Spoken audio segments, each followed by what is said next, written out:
Alors, pour cette histoire, vous m'avez donné plusieurs personnages. Un lutin, vous m'avez donné aussi une princesse dans un château prisonnière d'un dragon, vous m'avez donné aussi un chevalier et, comme objet, un objet magique qui est une baguette magique. Ça va être l'histoire d'Arto. Arto, le petit lutin. Arto était un petit lutin qui vivait à l'époque des chevaliers. Il vivait avec tout le monde, avec sa famille de lutins, ses frères et sœurs lutins, son papa et sa maman lutin. Et le petit Arto n'était pas juste un lutin. C'était un chevalier. Mais pas n'importe quel chevalier. Le chevalier personnel du roi. Ça veut dire que si le roi avait envie de quelque chose, Monsieur Arto, le chevalier personnel du roi, pouvait s'en occuper. C'était le meilleur des chevaliers du royaume. Pourquoi ? Parce que c'était le plus fort. Il était tout petit, il avait des oreilles toutes pointues, mais Arto était le plus rusé, le plus malin et le plus courageux de tous les lutins et de tous les chevaliers. Et un jour, pendant la nuit, au château, on entendit des cris. Ah, à l'aide ! Tout le monde se réveilla, en sursaut. Que s'était-il passé ? Le roi crie. Ma fille a disparu. Où est-elle ? On avait enlevé la princesse. Mais où pouvait bien être passée la princesse ? On se demande. Et du coup, le roi Albert, demande à son ami Arto. Plus qu'un ami, c'est son chevalier personnel. Il lui dit, Arto, je t'en supplie, aide-moi, je suis désespéré, ma fille a disparu, je ne saurais pas où la trouver, je ne sais même pas par où commencer à chercher. Alors Arto, qui je vous le rappelle, est très malin. Il est tout petit, mais très malin et rusé. Alors il va dans la chambre de la princesse. Et vu qu'il est tout petit, il se glisse sous le lit. Il cherche. La princesse n'est pas là. Il regarde dans l'armoire, il regarde partout. Décidément, la princesse n'est vraiment pas là. On en est sûr. Et de sa petite taille, avec ses petits yeux et une petite loupe, il regarde sur le tapis. Il voit les empreintes de la chaussure de la princesse, mais aussi de grandes empreintes. 4 grandes empreintes. Des pieds énormes, plus gros que ceux d'un éléphant. Mais qu'est-ce que ça pouvait être ? Exactement. C'était le dragon très méchant. Un dragon très méchant avait enlevé la princesse. C'est bon, Arto, le chevalier, très malin et très futé, avait réussi à trouver qui était le méchant qui l'avait enlevé. Maintenant, savoir qui c'est une chose. Mais il va falloir la délivrer. Aller au secours de la princesse. Alors Arto en informe le roi et part tout de suite chercher la princesse. Arto est très petit, trop petit pour avoir un cheval. Alors il y va à dos de crapaud. Il monte sur son super crapaud et boing, boing, boing, il part à la recherche de la princesse. Il traverse comté, il traverse différentes villes, différentes régions, même des endroits où il fait très froid. Mais le petit Arto ne baisse pas les bras. Il arrive dans un désert particulier, un désert où il fait chaud et où personne n'habite ici. Sauf qu'il voit, au milieu de ce désert, un grand château. Un château très très grand.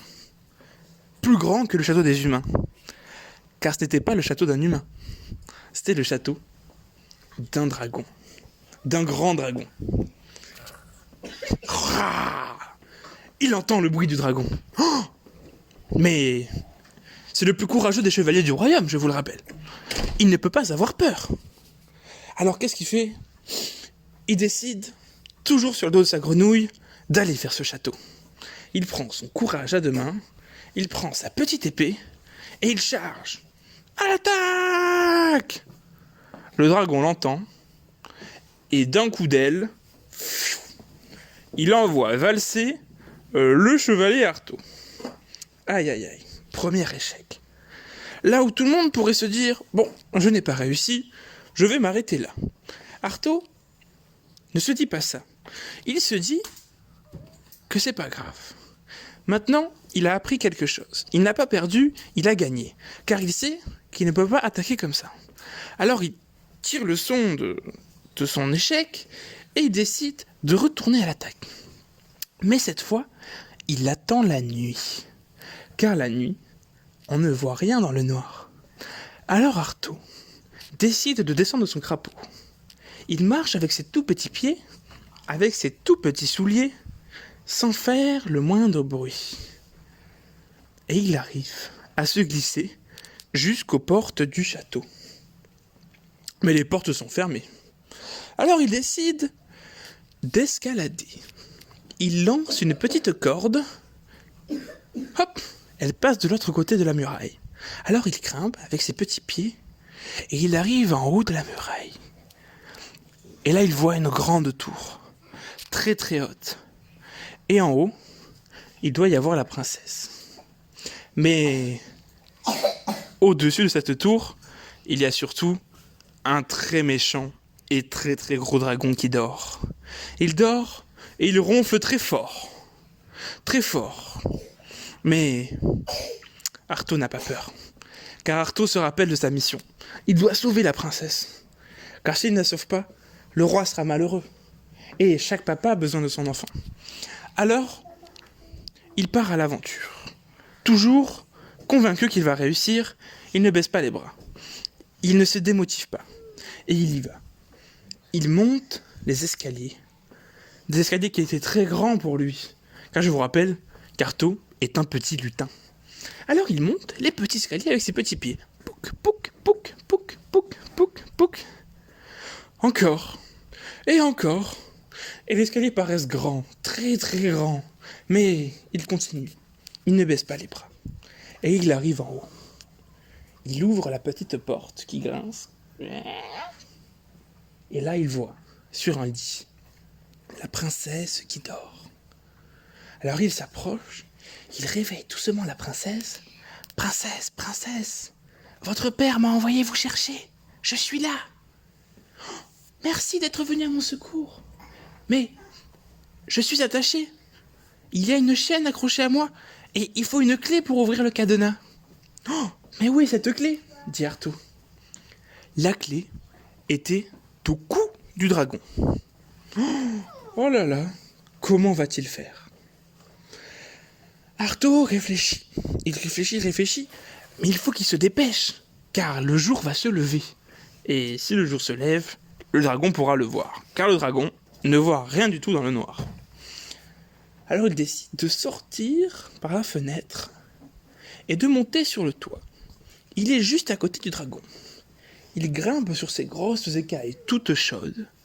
Écaille par écaille, il grimpe comme s'il escaladait une montagne. Il arrive au cou du dragon. Il sort son petit couteau et il découpe la corde qui tenait les clés autour du cou du dragon.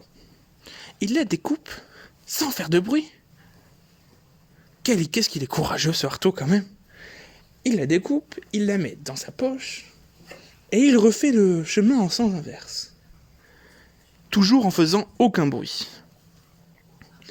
Et là, il arrive à ouvrir le cadenas. Clic. Et le cadenas tombe. Bling, bling, bang, bang, bling. Ça fait plein de bruit. Oh, le dragon va l'entendre. Oh, le dragon va se réveiller. Oh, c'est fini pour moi. Le dragon se réveille. Mais qui m'a réveillé? Oh là là. Artaud a peur. Et dans un élan de panique, Artaud se rappelle qu'il a caché dans sa petite poche une baguette magique. Une baguette magique que le roi lui avait confiée. Il lui avait dit « Artaud, si jamais tu es prisonnier, si jamais tu en as besoin, tu peux utiliser cette baguette. Elle te permettra de te rendre invisible. Mais elle ne servira qu'une seule fois. Alors, fais-en bon usage. » Alors Artaud s'empresse de prendre cette baguette. Et pling, pang, pong, oh, il devient invisible. Ça veut dire que plus personne ne peut le voir. Lui et la princesse. Le dragon arrive, on voit son grand œil à la fenêtre. Il cherche la princesse. Oh, il ne la voit pas. Évidemment, vu qu'ils sont invisibles, il ne les voit pas non plus. Alors il décide, le dragon, de s'envoler, partir à la recherche de la princesse. Haha. Artaud, qui est rusé, avait réussi à rouler le dragon. Il l'avait eu. Qu'est-ce qu'il est malin, ce Artaud. Et le jour levé, il partit sur le dos de son crapaud avec la princesse, ramener au roi sa fille. « Oh, merci Artaud, dit le roi. Qu'est-ce que vous êtes fort, qu'est-ce que vous êtes courageux, vous êtes vaillant. Merci mon brave. » Et le roi put vivre sa vie avec sa fille bien-aimée, sans le moindre problème, sans le moindre dragon. Tout ça grâce au courage d'Artaud, le petit lutin. Et n'oubliez pas que même si vous êtes petit, si vous êtes malin, si vous êtes courageux et si vous êtes rusé, vous pourrez même réussir à rouler le plus méchant des dragons. Et voilà, c'est la fin de l'histoire.